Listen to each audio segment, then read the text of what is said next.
Nawakumbusha suala tano tuswali: ewe baba, ewe mama, ewe kaka, ewe dada, kule kaburini kuna jako la hatari, langojwa wasioswali, lisilo mushiko wala heshima.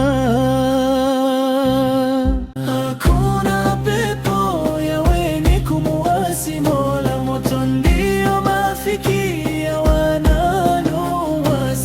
Kaburi zuri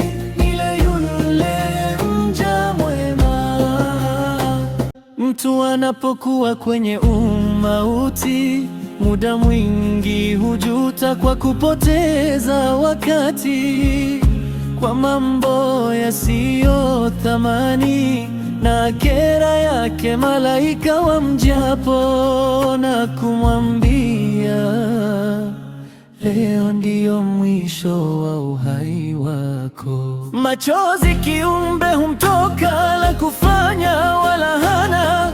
Fikiri wangapi walioitaka dunia, lakini wameacha kifo hakina taarifa. Hakuna pepo ya wenye kumuasi Mola, moto ndio mafikio ya wanaoasi. Kaburi zuri ile yule mja mwema. Maasi ni adabu, ibada ni dhahabu ing'ayo akhera. Kumbuka umeumbwa kiumbe kwa ajili ya ibada, na pepo imeandaliwa kwa ajili ya waja wema. Hakuna pepo ya wenye kumuasi Mola, moto ndio mafikio ya wanaoasi.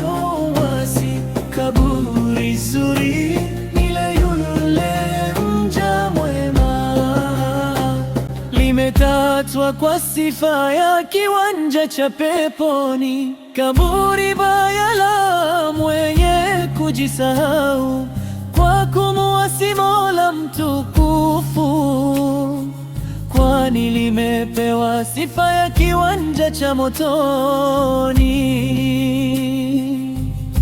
Hakuna pepo ya wenye kumuasi Mola, moto ndio mafikio ya wanaoasi. Kaburi zuri ile yule mja mwema. Mkumbuke Mola na ushike ibada sasa. Ngoja hukaribisha umauti kabla haujatubu.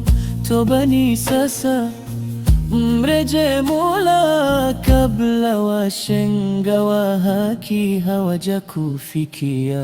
Hakuna pepo ya wenye kumuasi Mola, moto ndio mafikio ya wanaoasi. Kaburi zuri ile yule mja mwema. Ewe Mola wetu tuongoze, tuishike suala utuokoe.